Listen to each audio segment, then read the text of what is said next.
My name is John Harris. I'm a writer and columnist for The Guardian, and I'm here because I've just delivered a lecture which was called Independence and the English Question, Prospects for the Left, looking at what, in my opinion, inevitably will happen in England one way or the other after the vote here in September. Articulating in terms of a Union Jack culture. But there's another culture there which is... I don't think a lot of the energy behind Scottish independence and the case for it comes from people who have a heightened idea a hugely heightened idea of sort of traditional Scottish nationhood. One of the reasons that it's happened is because the political system within the UK is so dysfunctionally centralised. You know, once Thatcher hit him with the poll tax up here, it was sort of, well, we didn't vote for this. What's this?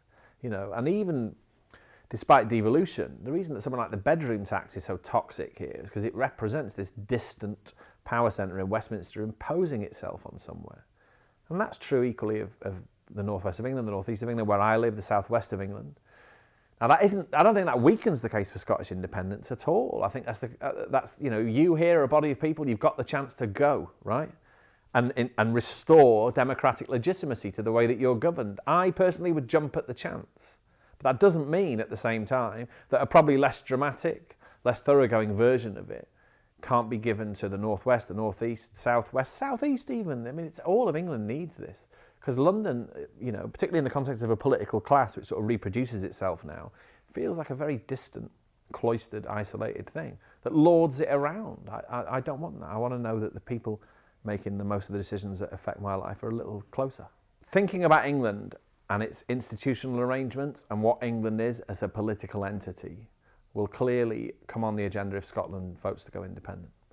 But if Scotland doesn't vote to go independent, all the main political parties, the main English political parties, are now committed to an extension of devolution. We're not quite sure of the details yet, but they're all adamant this is going to happen. Once that happens, there are ideas sort of latent within the political culture of England, which are usually summed up in the West Lothian question, this idea of how devolution works essentially, or how politics in Westminster works in the context of devolution.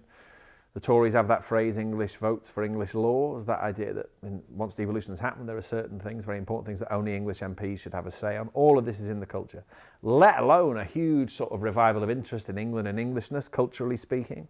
So all of this is waiting to go. Now, mainstream politicians so far have sort of got their heads in the sand, really. They're not looking at it. Even journalists and commentators aren't really looking at it, but it is going to come on the agenda. Right? And the danger is that the right of politics is better prepared for this than the left in England. So although, you know, people like me feel like we're a relatively isolated presence at the moment, what we're effectively doing is saying to people on our side of politics, broadly speaking, this is coming. What are you going to do about it? I think most people were quite interested in what I had to say because the response of England and English people to what happens in September here has been barely discussed. So as strange as it sounds, this is relatively virgin territory. I think there are parts of politics in England now that people on the left, and I think most people in that talk, probably all of them, were broadly speaking sort of left-wing people. I think there are parts of this discussion they find very difficult. Because we've got a lot to work out in England about nationhood. I mean, same as you have in Scotland to some extent, but at the moment the definition of Englishness that you hear from a lot of people is to do with feeling quite uncomfortable about immigration and not liking cultural diversity and all of that. And they're difficult things for left-wing people to think about. You know, there was one gentleman asked me, he said, oh, why doesn't everyone who votes UKIP vote Green? Well, the answer is they have lots of worries about the pace of change and living in places that they think have been rendered unrecognisable and the fact that no one asked them for their permission before this happened. Now, if you're a person on the left like I am, who likes the idea of multiculturalism and diversity, that's a very difficult conversation to have.